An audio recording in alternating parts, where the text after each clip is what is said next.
Hello there and welcome to In My Opinion for River City Girls. We find our leads Kyoko and Misako stuck in detention once again. This is when they get a text that shows their boyfriends getting kidnapped, which they won't stand for. So after breaking out of detention, they set off to find information to save their boyfriends. This is basically a comedy and a good one to boot. Everything in this world is just so nuts. I mean, when you break out of detention, the principal announces on the loudspeaker to basically beat you up, as this is a world where beating the shit out of each other is the norm. There's also the over-the-top characters you run into to add to the insanity, like an emo kid who messes with dark magic, or the buffed up female whoremonger. Speaking of characters, our leads are actually funny and enjoyable to be around, and click well as a duo, making you want to see them reach their goal. While this is set in the River City universe, you don't really have to know anything to understand what's going on. So just sit back and enjoy the weird ride. One interesting bit of info on the game is when it first came out, the default and true end were not that different at all from one another, which kind of annoyed the players as the default ending kind of sucked. So to fix this, the developers actually made a more satisfying ending for the true end, which was actually cool of them to do. This is a beat 'em up, so a lot of kicking, punching, and grabbing. There's also combos depending on your button input, with weapons laying around to inflict some pain. There's even an ability to recruit enemies to call for an assist attack, and each enemy type has a unique attack as well as their own health. So if they get hit a certain amount of times, they will disappear and you have to get a brand new one. You also have a green bar that's your stamina that's used only for certain moves, but it recharges as you pummel others. It's not solely 2D movements, as you have full range of the area and can jump around the environment even to higher ground. As you kill enemies, you earn experience points and even cash. There's also side quests you can complete to earn both as well. You can spend said cash in shops to buy brand new moves, food, and equipment. Said equipment can give you certain enhancements like more damage when you're stomping on grounded enemies, more damage against a certain enemy type, or even more cash from beating enemies. You have a set amount of equipment slots which increase as you earn experience and level up. While leveling up increases your stats, buying food items for the first time can also give you permanent stat increases once they are used.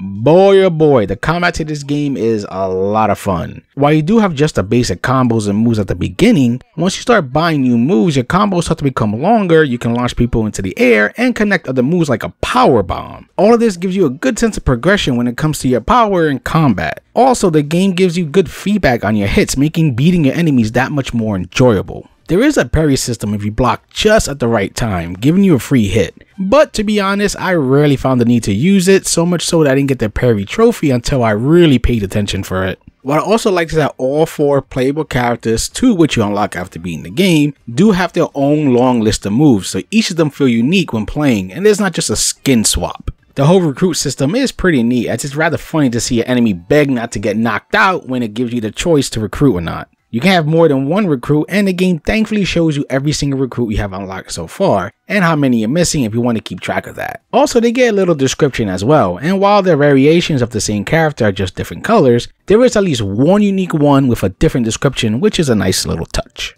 How experience and money sharing works is kind of iffy, since while you do earn money and experience for beating up enemies, that's just for the character you're using. The only time money and experience is shared with non-used characters is when you complete main missions and side quests. So if you wanted to do another run with a different character, they won't be at the same level as you or have the same amount of cash. Though I will say after beating the game, your bench character's level, be it Kyoko or Misako, is still pretty decent, and the money you have is more than enough to buy all the moves and some food and equipable items. So it's not all bad. However, the other 2 characters only start to get money and experience from the final boss and thereon, as that's when they get unlocked.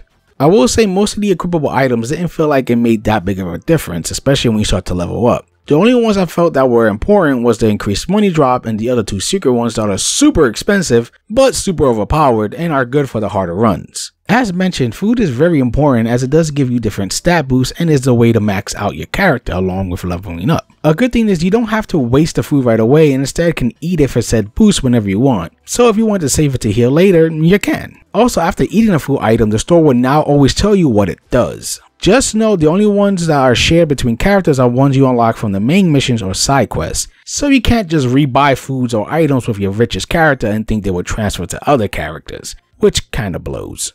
Getting around is actually pretty easy, as you have a big old map that shows where you are, where you have to go, and all the shops. Even when you take on a side quest, it points out where you need to go to complete it. Also, as you make progress through the game, there are shortcuts you unlock for different areas, and to add to that, each new area has a bus stop you can use for fast travel, so backtracking is not a pain. While walking around, you may have noticed some statues, and breaking all these will net you an item that helps you unlock the true ending of the game after you beat it once. What's great is you don't have to finish the whole game again, as beating the boss just starts you at the last area, letting you face the boss again, do anything you missed, and grind some more if you want to do the New Game Plus maxed out. New Game Plus, as I mentioned, carries your level over as well as any items and money you have, which is great since the enemies scale up a bit from the first playthrough. It even adds cute cats to find which unlock a special little item. And when it comes to the boss battles for this game, they're super entertaining, not only in the fight itself, but each boss has such personality, making each encounter stand out,